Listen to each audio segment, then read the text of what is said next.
শুভ দুপুর বন্ধুরা, কেমন আছো সবাই? আশা করি খুব ভালো আছো। আমিও ভালো আছি ভগবানের কৃপায়। চলে আসলাম রান্না বান্না নিয়ে। এই ভিডিওটা কিন্তু মঙ্গলবারের ভিডিও, কারণ মঙ্গলবার দিন আমার বরমশাই নিরামিষ খায়, সেই জন্য নিরামিষ আয়োজন করছি।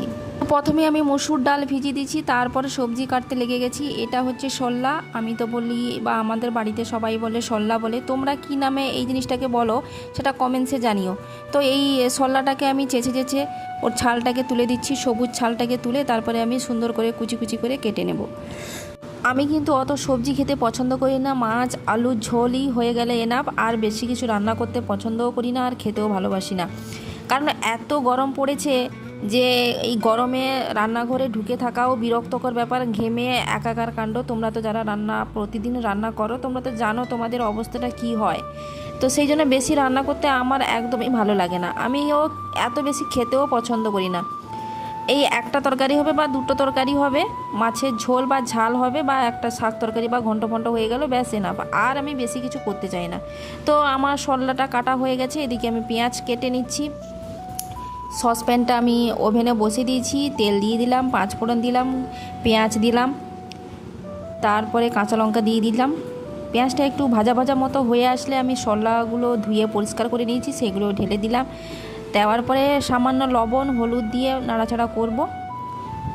নাড়াচাড়া করে আমি ঢাকনা চাপিয়ে সুন্দর করে ভাজা ভাজা মতো করব একে। এই শোল্লাতে নারকেল কোড়া যদি দেওয়া হয় তাহলে খেতে ভালো লাগবে, চিংড়ি মাছ দিলে খেতে ভালো লাগবে, যেহেতু এখানে নেই আর কি করব। আর এদিকে কিন্তু ডালটা আমি মসুর ডালটা ধুয়ে পরিষ্কার করে আমি বসিয়ে দিয়েছি ওভেনে, এক পাশে বাটিতে করে বসিয়ে দিয়েছি। সেদ্ধ হয়ে গেলে তারপরে আমি ছোঁক দিয়ে দেবো। তারপরে এই যে দেখো শোল্লাটা ভাজা ভাজা হয়ে গেছে, আমি তুলে নামিয়ে রেখে দিয়েছি। আর এদিকে ডালটাও হয়ে গেছে, আমি ফোড়ন দিয়ে পেঁয়াজ দিয়ে আমি ছুঁকে দিয়েছি। তো ডাল হয়ে গেছে, কমপ্লিট হয়ে গেছে। আর এদিকে সয়াবিনটাকে ভিজিয়ে রেখেছিলাম আধ ঘন্টা মতো, তারপরে আলুগুলোকেও কেটে ওর মধ্যে রেখে দিয়েছি, জলে ভিজিয়ে দিয়েছি। আর এদিকে টমেটো পেঁয়াজ কাঁচা লঙ্কা আদাটাকেও ছুলে নিয়েছি। কড়াইটা ওভেনে বসে দিয়েছি, পরিমাণ মতো তেল দিয়ে দিলাম। তেলের মধ্যে দিয়ে দিলাম গোটা জিরে, তারপরে কুচিয়ে রাখা টমেটো পেঁয়াজ কাঁচা লঙ্কা, গ্রেট করে রাখা আদা, পরিমাণ মতো লবণ, হলুদের গুঁড়ো, জিরে গুঁড়ো, ধনিয়া গুঁড়ো, শুকনো লঙ্কার গুঁড়ো, এগুলো দিয়ে ভালো করে মশলাটাকে আমি কষাবো। মশলাটা কষা কষা মতো হয়ে আসলে আমি এবারে সয়াবিনগুলো জল থেকে নিংড়ে আমি ওই মশলার মধ্যে দিয়ে দেব। তো সব আলুও দিয়ে দেব। আলু আর সয়াবিন দিয়ে ভালো করে নাড়াচাড়া করছি। একটু ভাজা ভাজা মতো হয়ে আসলে আমি জল দিয়ে দেব।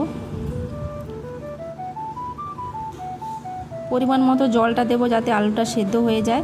তো ঢাকনা চাপিয়ে আলুটাকে আমি সেদ্ধ করে নেব।